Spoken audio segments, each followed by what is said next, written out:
live. We're live. Hey guys, welcome back to Hotlap. I'm Caleb. This is Tyler, and we're here to talk about everything and anything F1. Welcome to Hotlap. Let's get it. Let's get it going. We cannot start this episode without talking about the Austin GP or the US GP, if you want to get fucking technical. The US GP was a sprint weekend, so we technically got two races in a weekend.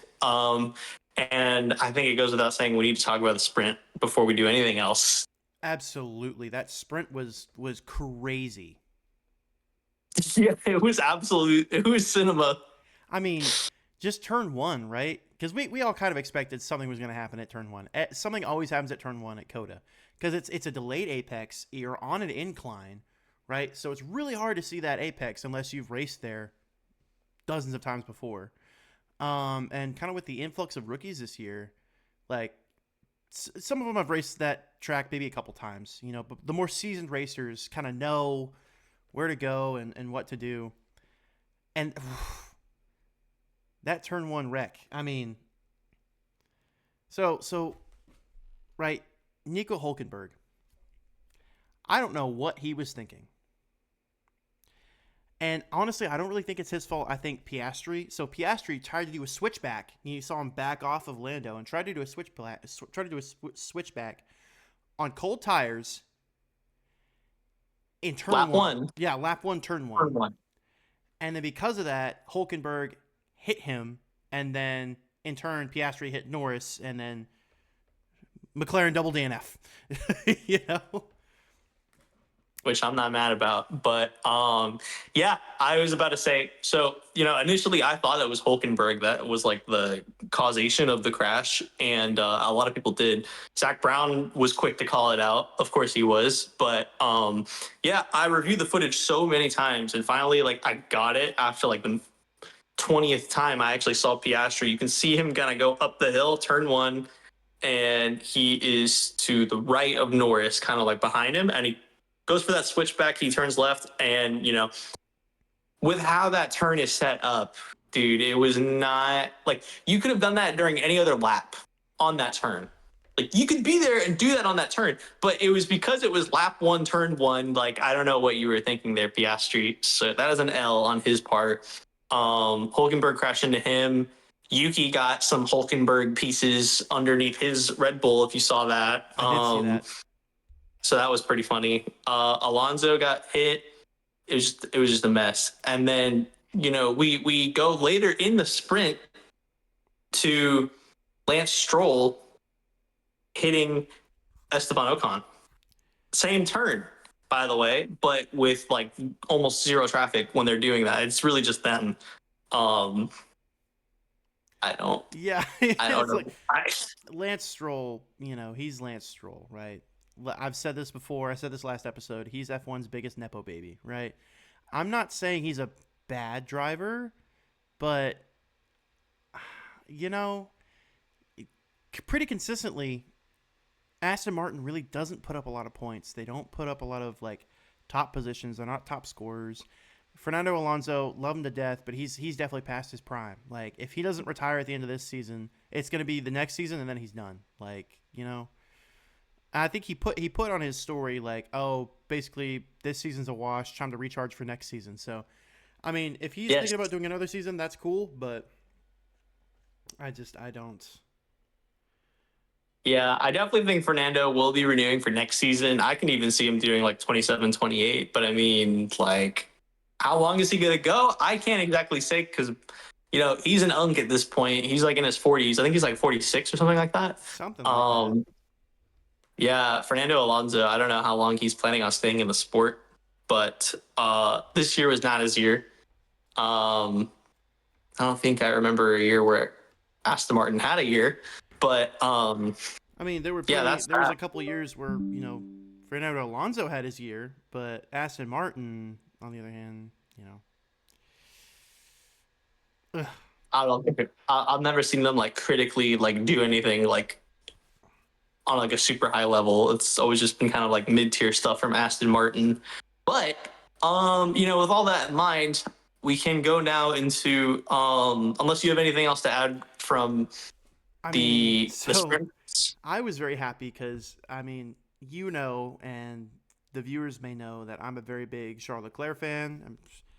I don't rep Ferrari. I rep Charles Leclerc, and to see him and Hamilton like bob and weave through that big crash, that was a great moment for me. I was like, oh yeah, like it reminded me of the crash scene in Cars when Lightning McQueen was like kind of dodging through all the wrecked cars.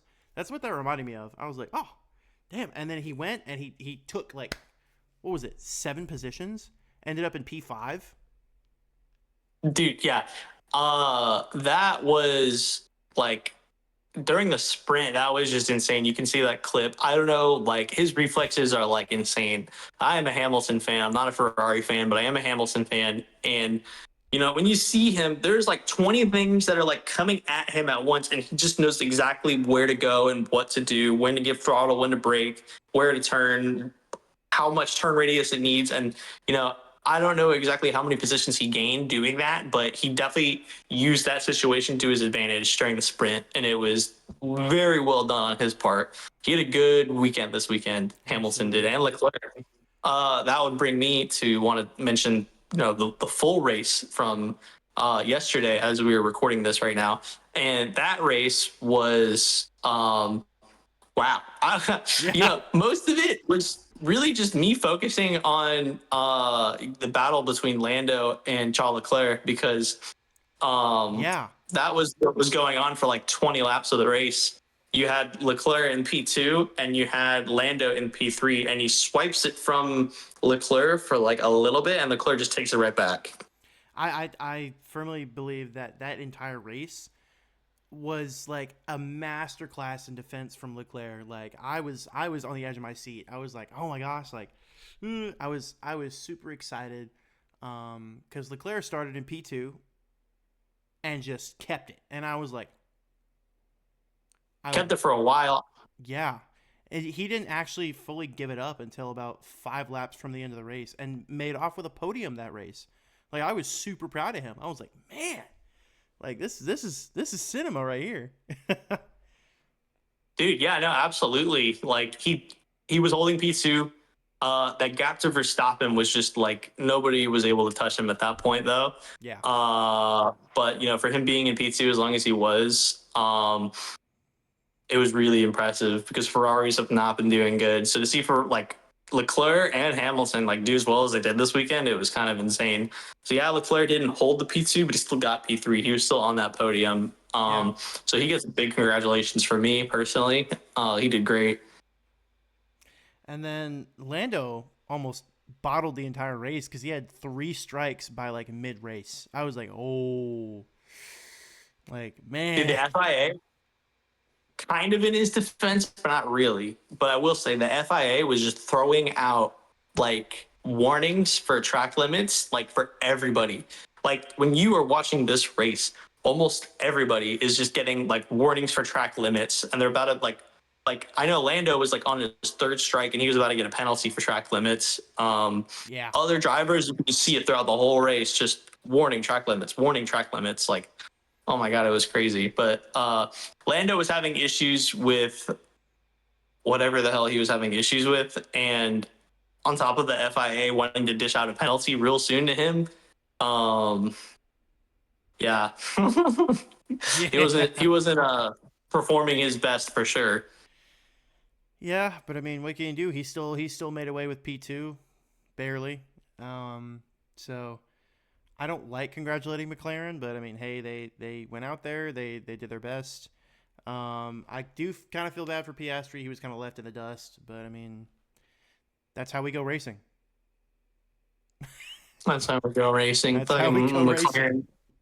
McLaren catchphrase right there.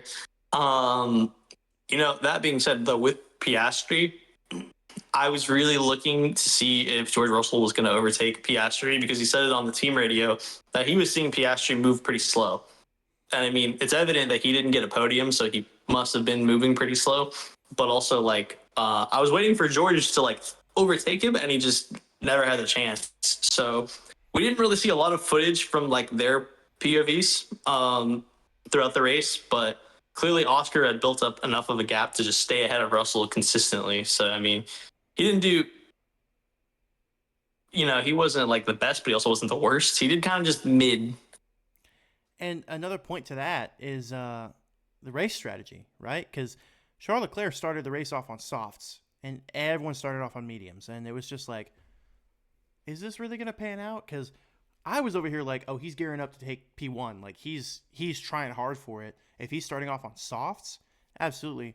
And then of course, Max Verstappen just kind of disappeared into the sunset, which is kind of expected. If he's P1, it's really kind of expected. He's just going to disappear. But I think the softs was a really big hand, like had a really big hand in Leclerc being able to defend against McLaren and later Norris, because I mean it's no secret, right? The Ferrari machine this year is inferior to the papaya machines, right? McLaren built a really good machine this year. They they're maybe not, their strategy is not the best, but their machines can perform easily, like 100%. Yeah. And the fact that Leclerc was like just relied on skill, technique to defend against the McLaren machine, right? I think the softs had a really big hand in that because he's more agile, he's got more grip, especially when the softs get up to temperature, you get a lot more grip. But as the tire deg kind of wore on, he switched to mediums, and then everybody switched to softs, thinking they were going to get a leg up on the competition. And so now you have Norris, whose tire deg is like it's degrading far more rapidly than his medium than Leclerc's mediums, and so he had the agility, but he didn't really quite have the speed or the tire life to kind of keep up with Leclerc. And then finally at the very end, he just kind of took it, and so I was like, okay, yeah, that's fair. Yeah, because the thing about Leclerc is because he was on softs, he had to pit a lot faster than the people who were on mediums. So what that meant for him was, by the time that he was battling Lando again, he was on. Yes, he was on mediums, which have more tire life, but they were 10 laps older than Lando's tires, so they were softs, which do degrade faster. But I mean, if you're still on old mediums, I mean, you can only do so much. So I think that's what kind of contributed to it. Exactly. He didn't really Um, have as much speed as Lando did with his like fresher softs. So that's, I can see why Lando took it from him in the very end. Tire Deg just got the best of Leclerc, and Lando had this superior tire life, so he just took it. yeah, and this race was all about tire life too, because when you look at it, we're in Texas. Yeah, Austin, Texas is hot, and any racetrack, even if you're in like a colder weather zone, like because of track evolution and racing on the track evolution is going to bring the track temp up to very hot surface temperatures, which degrade the tires faster than at the beginning of the race. So when you mix hot and humid Austin versus like especially towards the end, the track evolution of Circuit of the Americas mixed with just how the track is laid out. Like you have all these things that like really mean tire management is your best friend. And like you could see this firsthand, like how much it was shredding tires when you look at Max Verstappen's tires when he like pulled into the pits after he won the race. His tires were just, they looked like Swiss cheese, like how bad they were. Like that was really just the name of the game, and I think that's what like people took advantage of if they were able to gain some positions. Just managing those tires, that was a big thing. and that was another thing that I noticed is that since Verstappen kind of disappeared, at one point he had like a 10-15 second gain on Leclerc and then Norris. And so he had the opportunity, the ability to take a pit and not lose any positions because he had just that much of a gap, which I think is a beautiful thing. I think it's a good example of what you can do when you know your machine, know your strategy, and you, the strategist, and the machine are all working in harmony, right? You can get a good gap like that, and then be able to sacrifice a pit. Be able to pit and not have to worry about, okay, am I going to lose positions? What position do I got to gain back? No, you just go out there and race. Yeah, You just worry about managing your tires and keeping your pace, and like you're good. You know, and Max and the Red Bull team, they last 4 years have won championships, and they're not willing to let this one go so easy. I mean, they let the constructors go, but as far as drivers go, where they can still land points, like they're giving it their all. They've been winning and winning, and if they're not winning, they're doing podiums. So, uh, yeah, they're just killing it right now. I think once they saw McLaren slipping up and they saw kind of the cracks in their racing, that's when not only did the strategists lock in, but also Verstappen locked in and was like, okay, how can we do this, right? Because up until this previous weekend, I mean, it wouldn't be close. Like Verstappen, I know for those that don't know, I did put money on Verstappen to take away the WDC this year. And Tyler kept saying that's a stupid strategy. That's really stupid of you. You shouldn't do that. And I'm like, listen, I only bet $25, and because the odds were so against Verstappen taking it, I'm gonna walk away with like $175 if he takes the WDC. And he was like, nah, that's stupid. Yeah, That's dude. stupid. Don't do that. And now look where we are, where Verstappen's only 55 points away from like taking that championship away, which is crazy to me. Yeah, you can tell me you told me so now. I told you The so. thing is, like, yeah, yeah, you can. The thing is, like, after Singapore, I straight up could not predict where we were going to go at Coda, because there's plenty of opportunity at Coda. And especially it being a sprint weekend, I wasn't able to tell where this was going at all. Now that we've finished, the USGP, now I'm like, oh my God, Verstappen, maybe getting the championship doesn't seem like such like a far flung thing anymore. And looks like you're ahead of the game, Caleb. I gotta give it to you. Respect is due. 'Cause I didn't see that coming. I knew Verstappen was gaining. I just didn't realize Verstappen was just gonna dominate, and the McLarens were just gonna fumble. Like I did not expect any of that. And I'm gonna be honest, it was a gut feeling. It wasn't like I didn't look at any predictions. I didn't look at any forecasts for the season. I was just like, you know what, Verstappen's gonna take this, and I was like, you know what, I got $25 to burn. Why not? So I was just like, screw it, because he's walked away with at least the last four championships. Yeah, last 4 years he's won championships, Yeah. drivers championship. And so I'm like, you know what? Might as well. So I put money on it. It was a good payout. And then now I'm just like, oh. Oh, Like, is it going to hit? Like, I think it's gonna hit. I mean, with the trajectory that we're headed to now, Coda paints a lot clearer of a picture for where this is headed, and it's not looking good for McLaren at all. it's You really know, I not. thought Yep. McLaren I thought McLaren had like a fighting chance to stay ahead in the lead, but they're just doing a lot of things wrong. And like Piastri with the switchback during the sprint race, that was terrible. Yeah. And there's something going on with the cars. That's why Piastri wasn't even able to take like a podium. Um, Lando was complaining. I mean, like half the entire race, if you recall, on the team radio. I Um, remember that. Yeah, they even like the McLaren team was like, dude, okay, we get it. like, He's like, I'm just slow. uh, Like, okay, we get it, bro. Like, sorry. we can still get points, dude. Come on, like, what's your problem? Yeah. It's crazy to me that somebody in like that position, somebody who's like fighting for a title, can just like go kindergartner on you like that and just be like, oh, just slow. I mean, he is a younger driver, though, isn't he? He's like our age.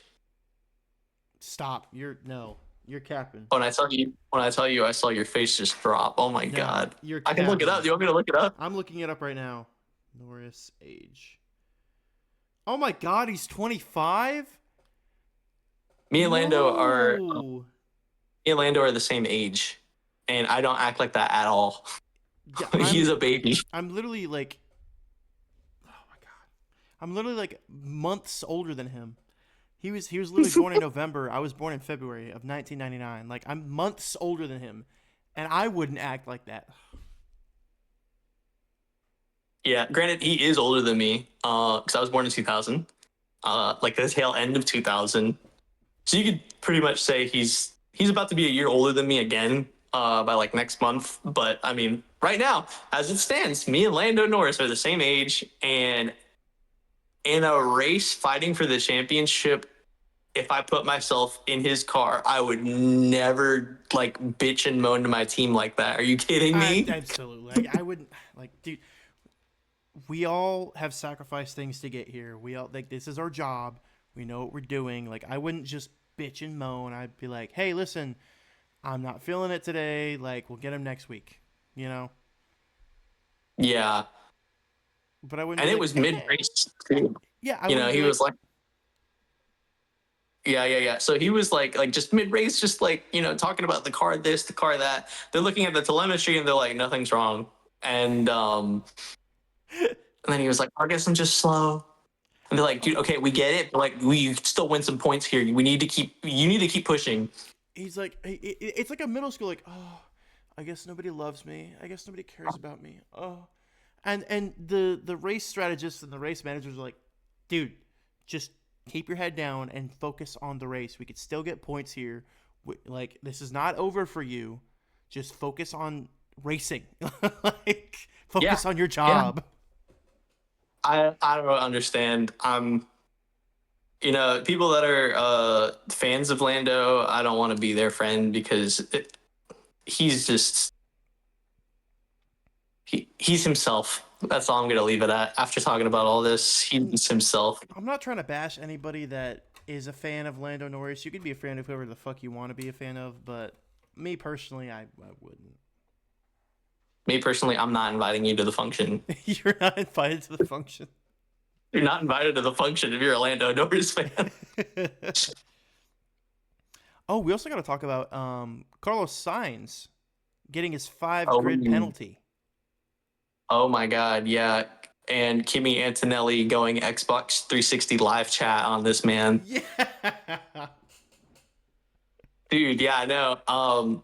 I forget exactly what turn it was, but Carlos had pulled that move previously, like through the race, and he tried pulling that like kind of dive bomb move again. Uh, Kimmy took the outside line going in. Thing about whenever you take a line, you have to assume that you're getting like the opposite of like where you're coming in from. So, Yeah. for example, like if you're taking an inside line, you're gonna get pushed outside when you come out of the apex.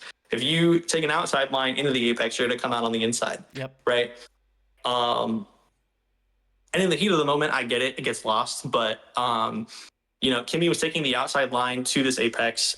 Carlos saw the gap, but it was a closing gap, and he took the inside line, kind of dive bombed it, and then just Kimmy was coming in because the gap was closing. He took the outside line, and then Carlos DNF'd, and Kimmy severely went down in places, and Yeah. he was not happy about that. And I don't blame him because he ruined his race, not completely, but he still ruined Kimi Antonelli's race. Yeah. Yeah. And they gave him a 5 place grid penalty for next race in Mexico. That is insane. Like I get it. Like you said, heat of the moment, those things kind of fly out the window. You're just focused on getting through it. But man, like that's just crazy to me that happened, right? Because Carlos Sainz, he's better than that. Like He is better than you're that. better than that, man. Come on. But yeah. I mean, at that point, you do whatever it takes to win, and if you don't win, oh well. Yeah. So he's going to face the repercussions of that with that 5 place grid penalty in Mexico next weekend. And we'll see where he goes. I'm still rooting for Carlos. Mistakes happen. Yeah. Uh, it was a dumb mistake, but I don't knock Carlos. I think he's still like one of my favorite drivers. Uh, so is Kimmy, but I got to take Kimmy's side on this. Gimme! Kimmy! I love Kimmy Antonelli so much. Um, yeah, that was. I think we pretty much covered like the whole Austin. All like the main highlights from We got the one US. more thing to talk about. Ooh, bring it up. Bring it up. Red Bull Red Bull engineers running to rip the tape to the grid tape for Lando Norris during the formation lap.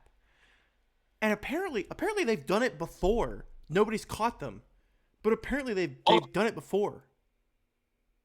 yeah. So what's interesting about that is for both the teams, right? On McLaren side, it's not illegal for them to put tape indicating as like a marker for where Lando Norris should be on the grid. Mm-hmm. Uh, that's not illegal. That's not against the rules. It's also not against the rules for Red Bull to take the tape off.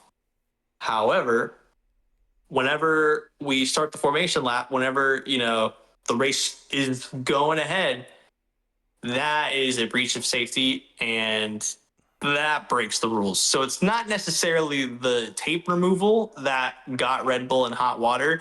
It's because they created kind of like an unsafe situation. Yeah. Uh, it's the timing of when they decided to take the tape off. That's what really like got them that. It was a 50,000 euro fine. Yeah, because it was whenever the formation lap was happening, they didn't sneak their way onto the track, but they went onto the track despite the stewards and the I forgot what they're called, but the people that kind of run the race. Yeah, stewards. Yeah. They were like, listen, like don't Oh, the like you can't go marshals. out there. Sorry. The marshals, thank you. They were like, you can't go out there, you can't go out there. And apparently the person at Red Bull ignored them and then went and ripped the tape off and then like went back. And Red Bull's been fined £50,000 for that.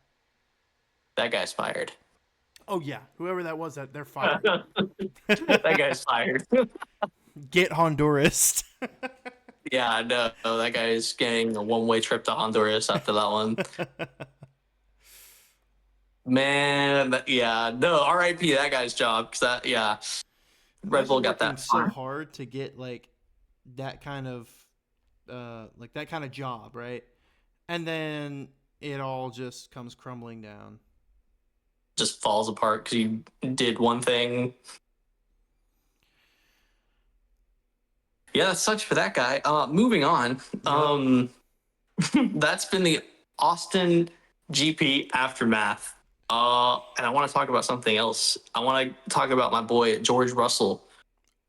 This has really been on my mind. So George Russell, within this past week, finally renewed his contract. We have like 5 races to go left in the season, I think, and he finally renewed his contract with Mercedes. Um, the Toto and George will kind of just be like, "Oh yeah, well we just wanted to take our time," but I doubt it was just that. There must have been some back and forth, but George got what he wanted. George got less media days, and he got a significant pay increase. I don't know what his previous pay was, but George is now getting paid, I think, 30 million euros, or it might be in dollars. I'm not sure, but he's getting paid 30 million something.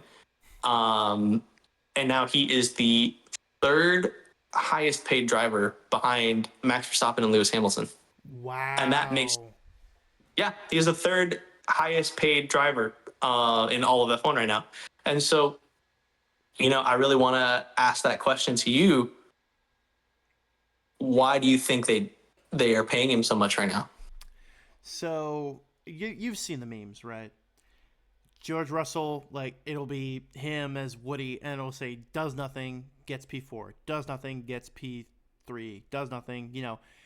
He doesn't have to. Well, I'm not gonna say he doesn't have to try, right? Obviously, he tries, right? But I think it's naturally just so easy for him to score points from Mercedes. I think it's just naturally so easy for him to score points from Mercedes, for him to consistently get like top 5, maybe top 10, but like consistently get top 5 in the grid and then just run a good race. He's consistently always been an asset to Mercedes. And I think he negotiated his way. He's like, listen, I'm worth it to you guys because I get this amount of points each season. Maybe I don't get WECs. Maybe I don't get like constructors championships for you guys. But I put in the work. I am consistently making this team look good. I'm consistently scoring points. And I have also mentored Kimi Antonelli on how to be a proper F1 driver and how to properly score points, right? There have Yeah. been a couple races this season where they've been, P10, P12, sure. But consistently, usually 90% of the time, they are in the top, top 6, top 7, which I think he used that to his advantage and he's like, "Listen, I'm a good driver. You guys are lucky to have me. So pay me like it." you know? Oh yeah. Oh yeah. No, I mean I'm definitely in agreement with you. They call him Mr. Consistency. That's like his unofficial nickname. Because it's true. Like he consistently gets podiums. If he's not in the podium, top five, no matter what. It's seldom. Like I know in Austin, I think he just got like P6 or something, but most of the time he's getting within the top five, if not a podium. And he's gotten 2 race wins this season, and this clearly hasn't been Mercedes' strongest season. So I think that's a testament to George as a driver. Um, I think there must be a bigger reason why they're paying George this much money. I don't think it's just because of what you're saying. I think Okay. what you're saying factors into it. But there's two things.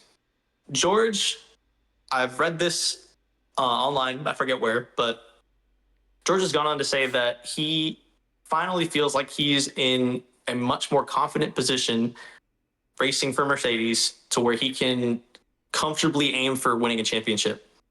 He's gotten to Really? that level.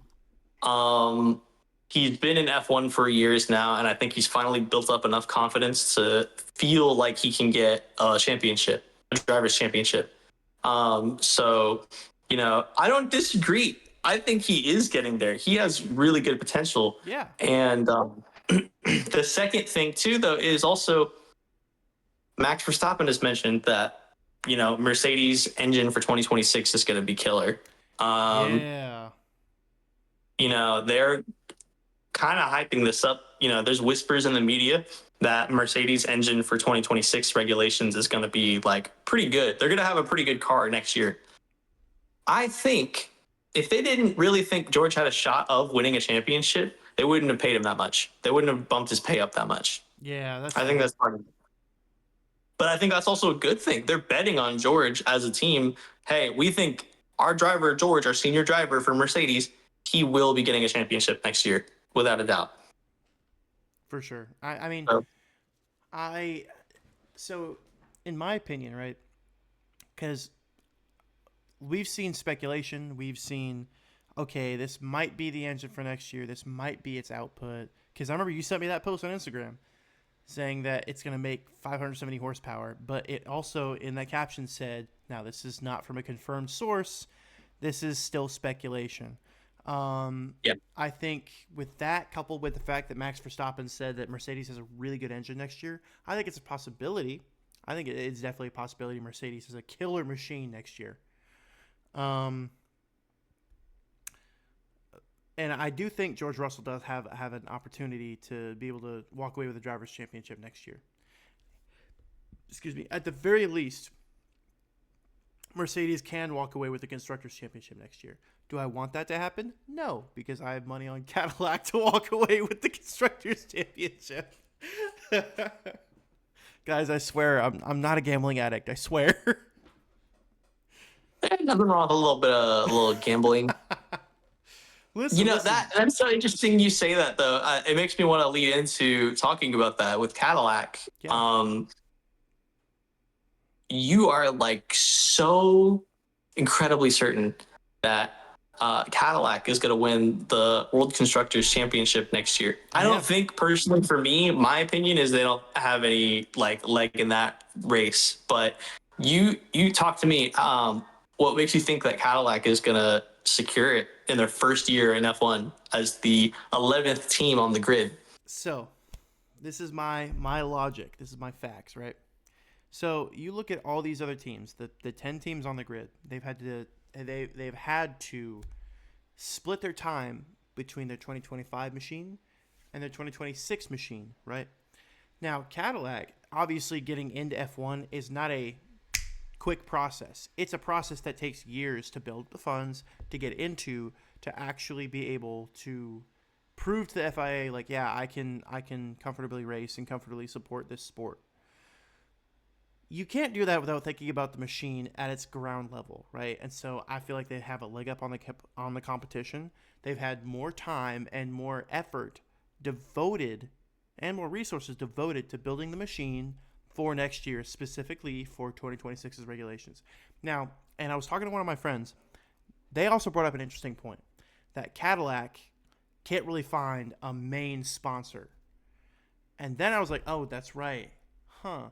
Maybe they don't have enough like they don't have as much resources as the other teams, say Ferrari or Audi or Mercedes. They don't have a big sponsor to be able to cover those checks.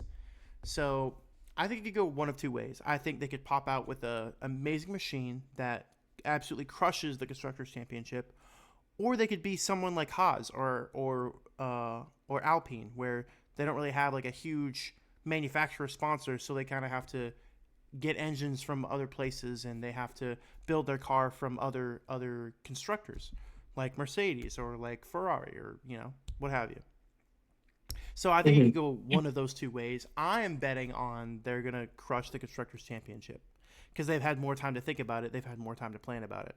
Whereas the other drivers, the other teams on the grid, have had to split their time pretty evenly between 2025 2026. Obviously, they were thinking about 2026 while they're building their 2025 car, but they still have to maintain this car while trying to build this car.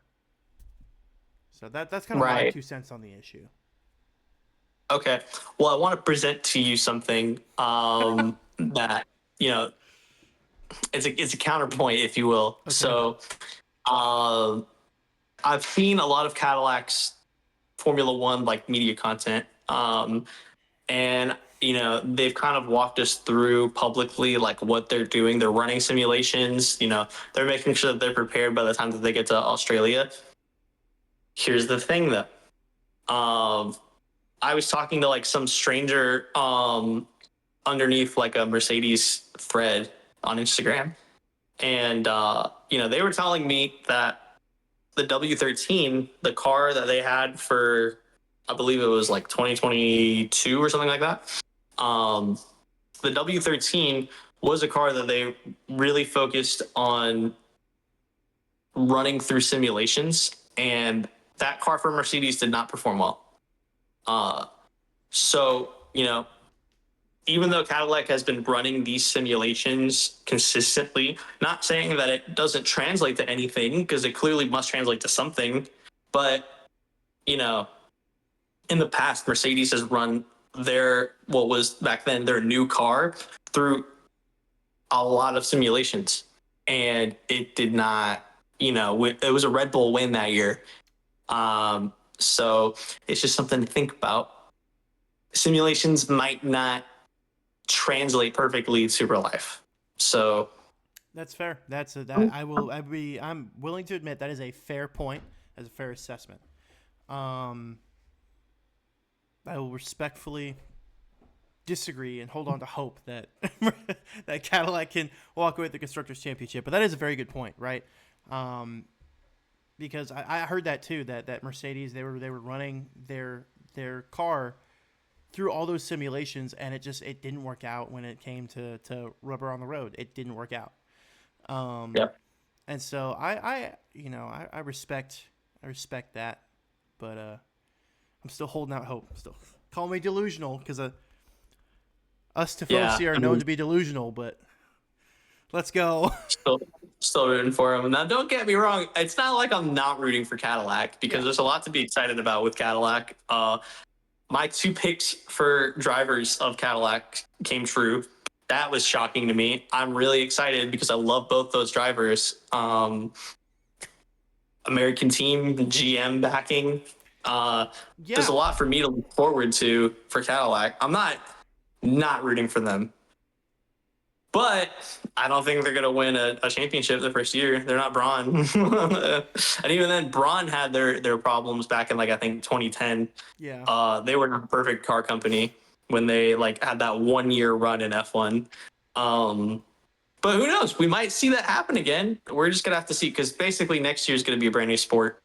Same drivers, but new sport. Yeah, it's gonna be very, very interesting to see next year. I think that like the rest of this year is going to be very interesting, but next year, oh my gosh, it's going to be absolutely insane to kind of The clean see. slate. It's a clean slate. You're right. It's a completely clean slate, completely new machines. There's different rules about how the machines go. We don't have DRS anymore. DRS is gone. You know? Nope. Cars are fundamentally and completely changed.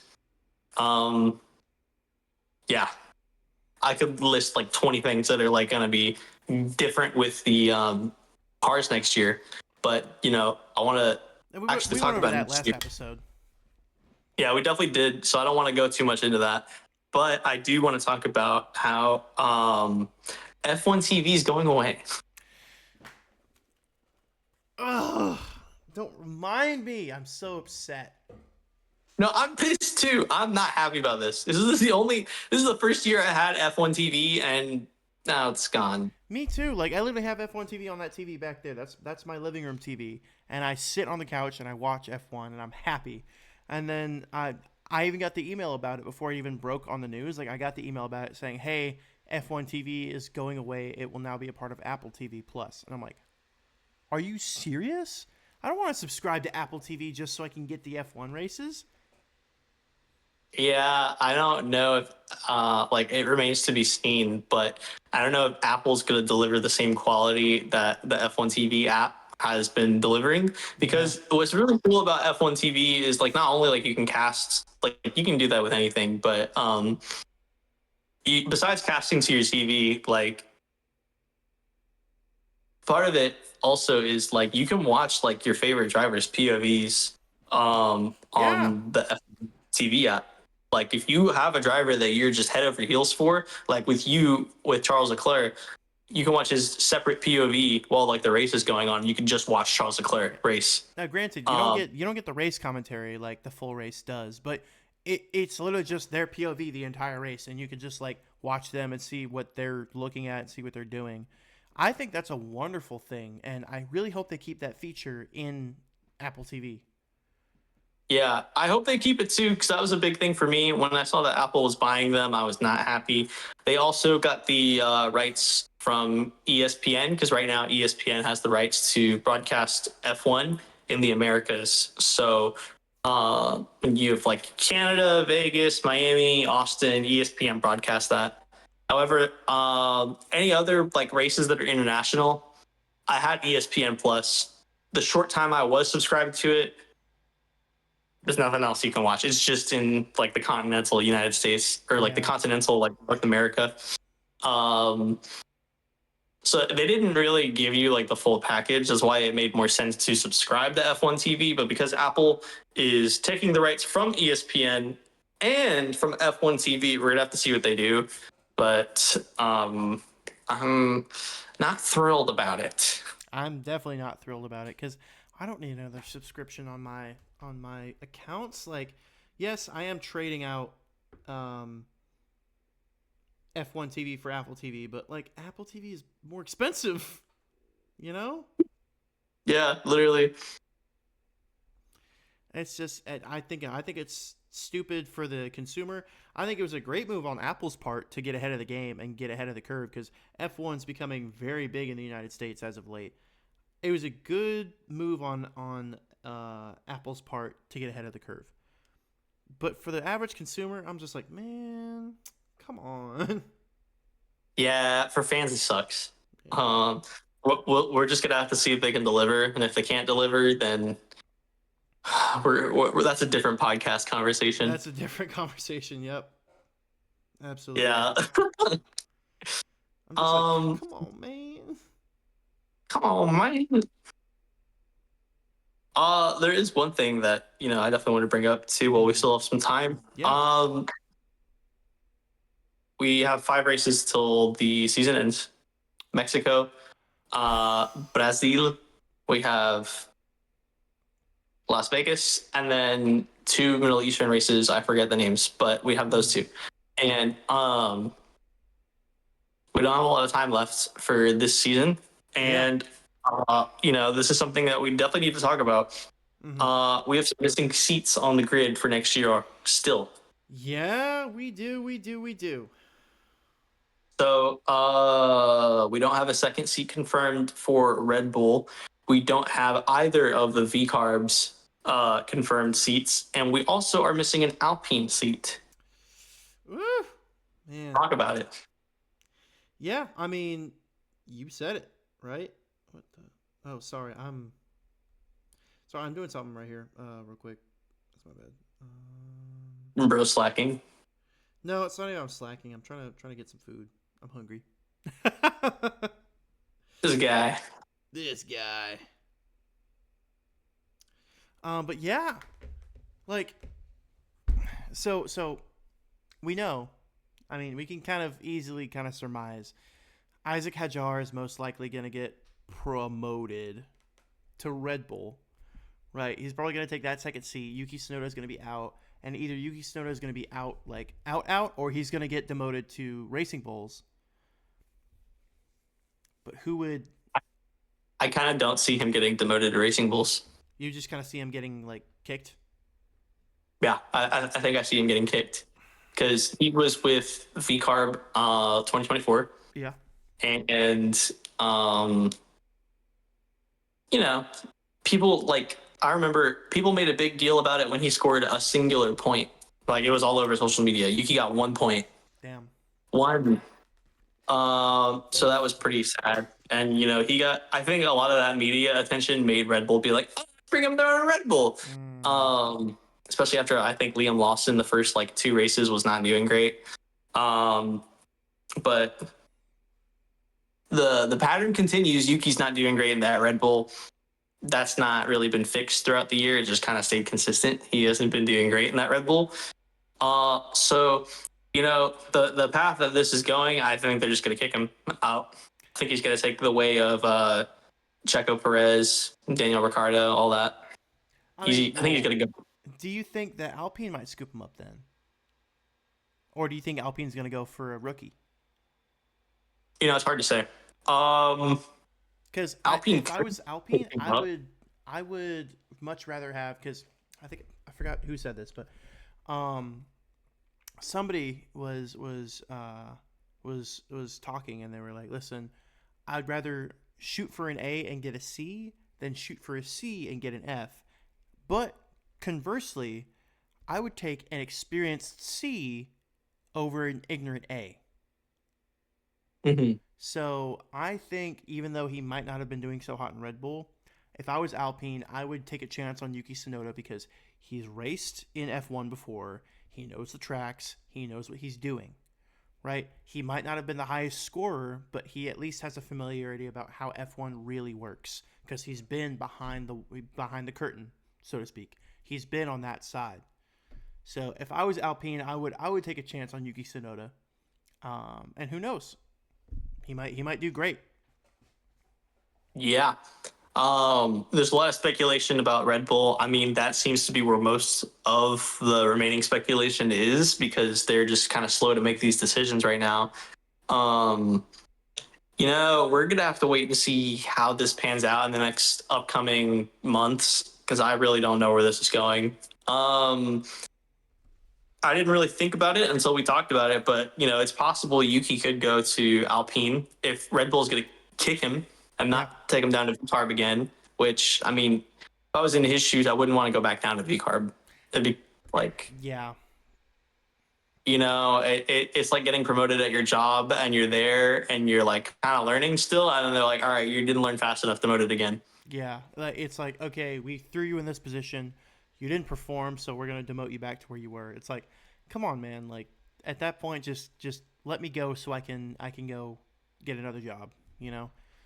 Yeah, like I wouldn't want to race for Red Bull if they were like pulling that on me. If they were like, if I started with V Carb and I went to Red Bull and they're telling me, okay, you can go back to V Carb or you're out. Like I'd be out. Like, are you kidding me?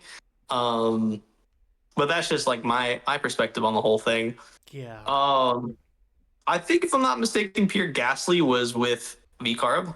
I don't think he was a Red Bull second seat, but I think he was with V Carb, and he's with Alpine, so it's not impossible. Yeah, Pierre Gasly. Yeah. Um, so yeah, we're gonna have to. This is just kind of like a watch, wait, and see situation. I definitely see either Isaac Hajar, mostly Isaac Hajar. Everybody kind of mutually agrees that he's most likely going to Red Bull. Yeah. Um, I'll say it's like 80% chance of him going to Red Bull. There's like a 20% chance of Lawson going to Red Bull, going back to Red Bull, I guess. Yeah, I don't think. Yeah, I would say there is probably a 20% chance of that happening because I don't see Red Bull picking up Liam Lawson again. Like,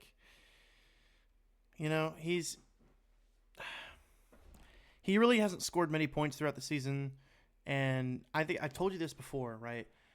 I honestly feel like Red Bull made their car specifically for Max, and the only reason they have a second driver is because they have to have a second driver. Like, Mhm. so, and we talked about this, I think last episode, where they're kind of just a revolving door of second seat drivers, just to be able to fill that slot, so that way Max can actually drive and perform. So, but even then, I don't see Liam Lawson. Like, I don't see them choosing Liam Lawson because they want to save face, right? They want to choose a driver that at least has some potential. And I think Isaac Hajar has good potential to be a really good race car driver. He just needs a machine that'll let him perform. Yeah. And Red Bull is not making that machine. They're making that machine for Max Verstappen. They're not making it for anybody else. They're focused on their champion. They're not focused on like the small time guy who they're taking a chance on. Exactly. Exactly. So, yeah, I mean, I can't give a concrete answer. I mean, hard to say where we're going to go in 2026, but, I don't think if you anybody can like, give a concrete answer for right now.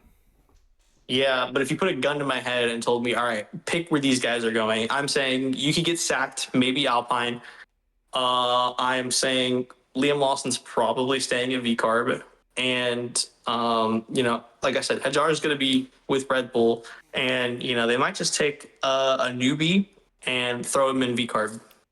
Hmm. You know what? I can see that. I can see that happening. I think what we can definitely agree on is that Isaac Achara is going to Red Bull. Um, and yeah, that's pretty much it.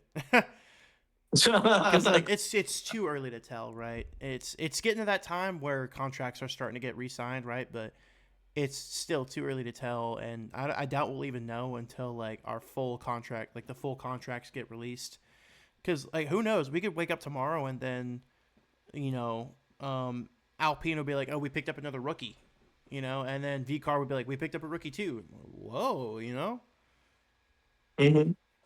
So we'll see. We'll see where that goes. I'm very interested to see where that goes. And I think I told you this the other day. Like, we need to kind of start looking at F2 to see who we would kind of pick for our rookie to come on. Because I have a strong gut feeling that there is going to be a rookie next year. Like, there's going to be at least one rookie doing their debut season in 2026 next year. Okay. I have a strong gut feeling. Don't ask me why. Don't ask me how. I get a strong feeling. Well, I definitely agree with you. I think that like with how I've laid out where the drivers are going to be next year, my prediction, I mean, it leaves a gap open for VCarb. Yeah. So for them to fill it with a rookie makes sense. A rookie from F2 makes sense. Red Bull has an F2 team.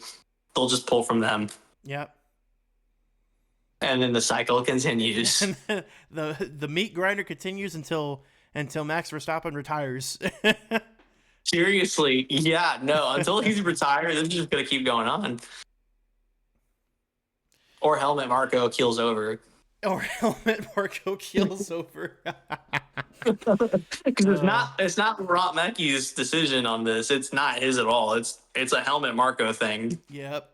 Yeah, you got that right. Yeah, so that's the only thing. Those are the only two things that are going to change how Red Bull does how they do things. Yeah. Well, with that, I think we can cap off this episode nicely. Yeah, this was great. Great, successful second episode. I don't know. Did we have anybody that watched? We had a couple viewers that came in and watched our stream, so nobody said anything in the chat. So I mean that's fine.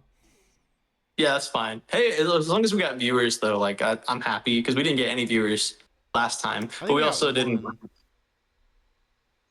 I didn't market it as hard as I did this time because with every social media post I made sure to really include that, um, hey, we do live episodes every Monday. Yeah. But yeah, it's cool to see the views go up. I think we're just gonna get better and better from here. I think this is a upward train. I'm more than happy to stay consistent with this if you are. Oh, absolutely, Um, absolutely. yeah, so I'm aiming for episode 21. That's my goal. Let's go. Give it up for Let's day go. 15. Day 15. Well, lovely viewers, Tyler, this has been fun, Okay. and we'll see you on the third episode of Hotlap. Thank you guys for tuning in Cool. so much. See you next week, guys. Thanks See you for next tuning week. in. Yep. Okay. Cool.